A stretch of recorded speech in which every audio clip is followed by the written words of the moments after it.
జనం దగ్గరికి చేర్చినటువంటి జగన్ విధానాలు ఇప్పుడు జగన్కి దూరంగా జరగబోతున్నాయా? అంటే ఒక పేరు అన్నటువంటిది ఎదురు వాళ్ళకి ఉండకూడదు అన్నటువంటి ప్రయత్నం జగన్మోహన్ రెడ్డి చేశారు. అన్న క్యాంటీన్లు మూసివేత, లేదా చంద్రబాబు గారి టైంలో ఉన్నటువంటి పథకాలని రద్దు చేస్తూ సొంత పథకాలు. ఇప్పుడు జగన్కి సంబంధించిన అంశాల్లో అదే జరగబోతోందా? ఒకటి అందులో కీలకమైనటువంటిది గ్రామ సచివాలయాలు. అది చూసినప్పుడల్లా జగనే గుర్తుకొస్తాడు.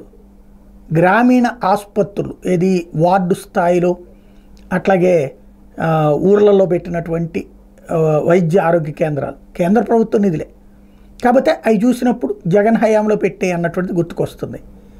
అట్లాగే మరొక వైపున వాలంటీర్ల ద్వారా పెన్షన్, ఇప్పుడు ఆ వాలంటీర్ల వ్యవస్థని పక్కన పెట్టడం, ఇవన్నీ కూడా పాలనాపరమైనటువంటి సంస్కరణలు జగన్ తీసుకొచ్చినటువంటివి.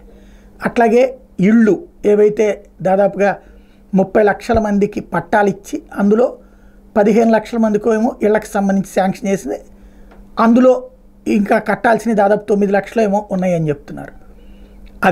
అవి చూసినప్పుడు అక్కడ జగన్ అన్న కాలనీలు ఇవి.